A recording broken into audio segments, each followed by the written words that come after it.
Halo and welcome back teman-teman netizen atau warganet yang saya hormati semuanya. Di konten terbaru hari ini saya ingin memberikan analisa dari dua pertandingan Liga 1. Pertandingan pertama antara Arema FC versus Persija Jakarta yang berakhir untuk kemenangan Persija dengan skor 1-2. Dan pertandingan kedua antara Persik Kediri versus Persib Bandung yang berakhir untuk kemenangan Persib dengan skor 0-2. Dengan hasil akhir ini berarti untuk pertama kalinya musim ini Persija Jakarta bisa meraih 2 kali kemenangan secara beruntun di pertandingan tandang mereka. Oleh karena itu, untuk sementara Persija Jakarta masuk ke zona papan atas dan berada di peringkat nomor 6. Sedangkan bagi Persib Bandung dengan kemenangan atas Persik Kediri berarti untuk pertama kalinya musim ini Persib bisa menang di pertandingan tandang mereka. Maka itu untuk sementara Persib Bandung berada di peringkat nomor 2 dengan selisih 1 poin dari Bali United yang berada di posisi puncak dari klasmen sementara Liga 1. Terus masalahnya di mana ya teman-teman bagi Persija dan juga Persib Bandung sehingga dua tim ini belum bisa konsisten meraih kemenangan demi kemenangan. Kalau menurut hemat saya masalah dari Persija Jakarta berada di lini depan pada saat para pemain mereka sulit melakukan finishing. Sedangkan masalah bagi Persib Bandung berada di lini tengah jika para pemain mereka tidak bisa memberikan suplai bola ke lini depan untuk bisa menciptakan peluang dengan harapan tentunya mencetak gol. Jadi dengan dua kesulitan ini, maka wajar jika dua tim ini tidak bisa meraih kemenangan demi kemenangan secara konsisten. Kenapa saya mengatakan kemenangan demi kemenangan secara konsisten? Karena yang saya mengikuti perdebatan atau juga diskusi di sosial media dari para fans Persija dan juga Persib Bandung adalah kritikan mereka tentang tim mereka yang sulit untuk bisa menang secara konsisten. Padahal kita masih berada di awal musim. Apa sih yang mau diributkan? Akan lebih bijak untuk mengikuti perkembangan dari timnya sampai pertengahan musim dulu. Nah, nanti baru dilihat apa yang perlu dirubah atau apa yang perlu dibenahi. Apalagi dari Persija Jakarta, karena Persija Jakarta kan musim ini dilatih oleh pelatih baru, Carlos Peña, yang sebetulnya belum juga mengetahui peta kekuatan dari kompetisi sepak bola Indonesia. Jadi ya wajar jika Persija masih sulit untuk bisa meraih kemenangan secara konsisten. Baru sekarang ini kan mereka bisa meraih 2 kali kemenangan secara beruntun, itu pun di 2 pertandingan tandang. Jadi memang ada proses yang coba dijalankan oleh Carlos Peña dengan sistem permainannya, yaitu mengandalkan ball possession. Sedangkan bagi Persib Bandung memang Persib mencatat banyak juga hasil draw. Tapi kan nggak kalah juga. Dan Persib adalah satu-satunya tim yang belum kalah di Liga 1. Dan tim kedua yang paling banyak mencetak gol setelah Dewa United. Ya artinya sebetulnya nggak ada masalah juga di Persib Bandung.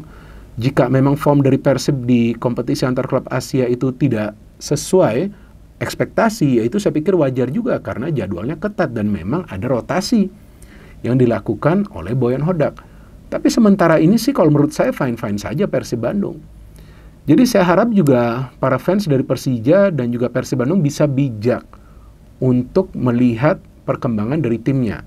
Ya kalau mau kritik itu wajar. Tapi kalau sampai meminta pelatih untuk keluar, ya saya pikir gak fair juga. Apalagi bagi Boyan Hodak ya. Karena kita tahu Hodak bisa membawa Persib Bandung menjadi juara musim lalu. Dan bagi Carlos Peña, ya saya pikir dia memang masih harus belajar peta kekuatan di Liga 1.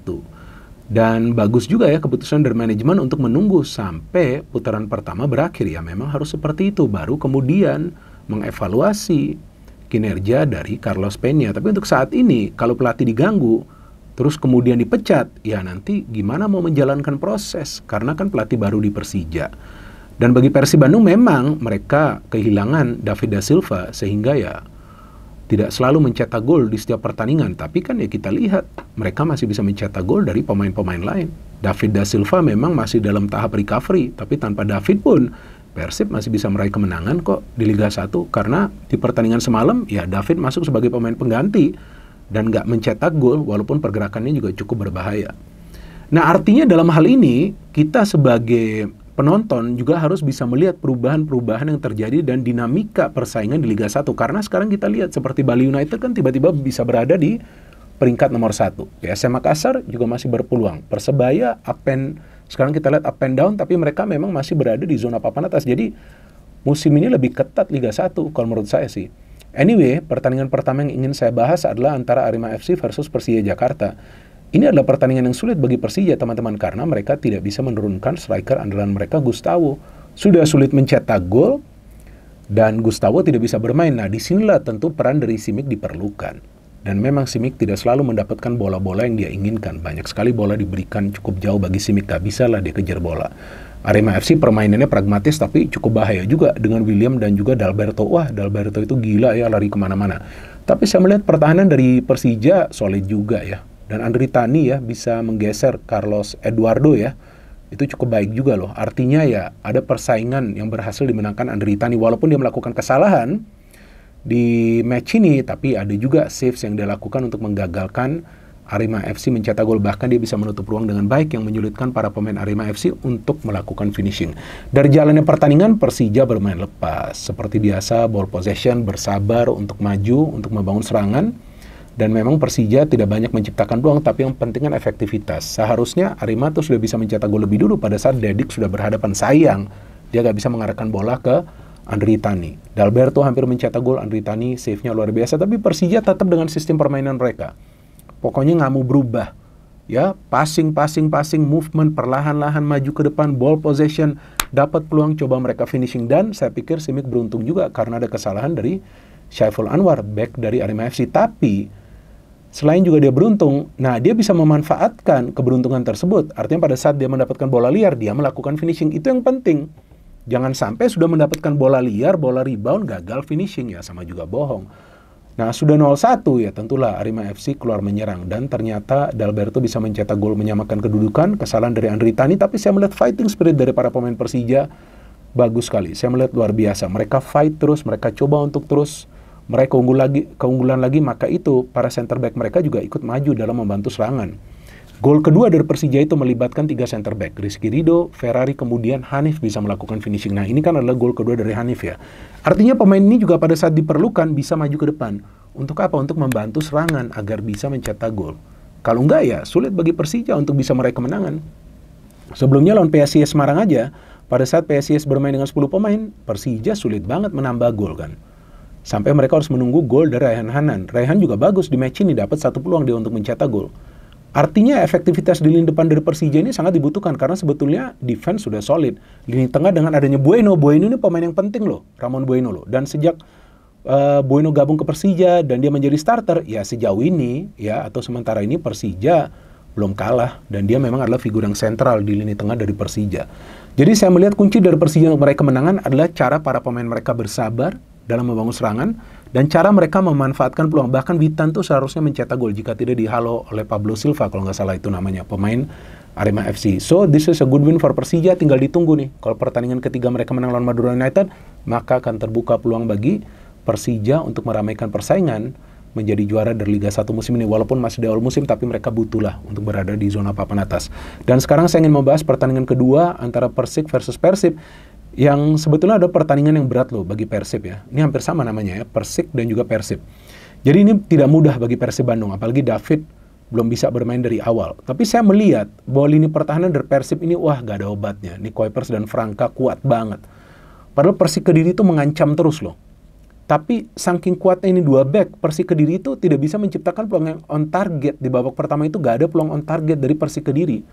Ramiro mendapatkan peluang melenceng. Ya kan, ada lagi shooting dari Ramiro melenceng lagi. Jadi memang lini pertahanan dari Persib ini kunci juga solidnya pertahanan mereka. Di tengah kita lihat olahan bola itu dari Dedi luar biasa. Dedi ini bekerja solo luar biasa, bekerja keras dia. Tapi di depan itulah kekuatan dari Persib. Dengan adanya Tyrone, Ciro Alves, dan juga Dimas Derajat. Dimas Derajat tuh pinter banget mencari ruang. Seharusnya dia mencetak gol itu pada saat Beckham Putra memberikan umpan.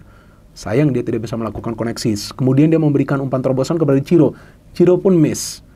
Ya jadi memang ini adalah pertandingan yang ketat karena kedua tim melakukan pressing. Persik Kediri naik tinggi pressing, Persib melakukan pressing di lini tengah. Jadi ya ini ketat. Ketat seperti ini yang diperlukan adalah efektivitas untuk memberikan passing. Nah, itulah yang dilakukan oleh para pemain Persib pada saat open play. Tapi di babak kedua, saya melihat para pemain Persib bermain dengan tempo yang lebih lamban lagi. Mereka tahu mereka harus memancing para pemain Kediri itu keluar. Walaupun gol dari Persib itu dari corner, tapi itu juga adalah gol akibat pergerakan dari para pemain Persib yang gol bunuh diri dari Dede Sapari. Sudah unggul 0-1, para pemain Persib sudah bisa memainkan skema mereka. Defend counter dengan kecepatan. Dan bagusnya di sini Boyan Hodak melakukan pergantian pemain. Dia kan menarik keluar Ciro Alves, kemudian memainkan juga David da Silva, memainkan juga Nelson Lima. Jadi dia melakukan perubahan agar lini depan itu tetap segar dan bisa membangun yang namanya counter attack. Oleh karena itu, kemudian Persib bisa mencetak gol kedua, memanfaatkan transisi, ada pertukaran passing antara Edo dengan Nelson Lima, dan Nelson Lima bisa memberikan umpan yang manja. Dan di sana ada Tyron, gila loh, Tyron top skor sementara dari Persib Bandung loh. Padahal pemain ini kan pemain yang dibawa oleh Luis Mia, sempat cedera, sempat dipinjamkan kalau nggak salah ke klub di Thailand ya, tapi dia kembali dan dia menjadi top skor untuk sementara, luar biasa finishingnya. Jadi Tyron terlibat dalam 2 gol Persib, yang pertama karena umpan dari corner, dan yang kedua finishing dia yang berkelas. Padahal Ramiro Vergonzi di babak pertama mendapatkan peluang dari tempat yang sama, tapi Ramiro tidak bisa melakukan finishing, sedangkan Tyron bisa melakukan finishing yang berkelas. Kemudian Persik juga mendapatkan peluang dari Ze Valente, tapi mereka sulit menciptakan peluang yang berbahaya. Karena itu dia defense dari Persib memang sangat kuat ya. Jadi saya pikir Nick dan juga Franka harus menjaga kebugarannya. Hand juga tidak banyak keluar karena para pemain Kediri juga banyak membangun serangan dari kedua sektor sayap. Jadi untuk sementara ini kita lihat bahwa Persija dengan ball possession mereka bisa mereka menang yang penting, dan Persib Bandung sejauh ini belum terkalahkan karena solidnya pertahanan mereka dan tajamnya lini depan mereka. David da Silva tidak bermain dari awal, tapi Persib bisa mencetak 2 gol. Jadi ya disinilah kita melihat bahwa Persib coba untuk mempertahankan tren konsistensi mereka dalam meraih poin demi poin. Karena tim ini coba untuk tetap bersaing di papan atas dan tetap mengoleksi poin dari setiap pertandingan. Jadi jika Persib banyak mencatat hasil draw, tapi bukan berarti mereka bermain buruk. Tapi mereka bermain dengan sistem yang sama. Nahan di tengah, counternya harus cepat. Persija seperti biasa bermain ball possession. Jadi artinya tinggal kita tunggu bagaimana dua tim ini bisa tetap berada di papan atas untuk tentu mengejar gelar agar bisa menjadi juara. No hate, no politics, only football. Salam sepak bola.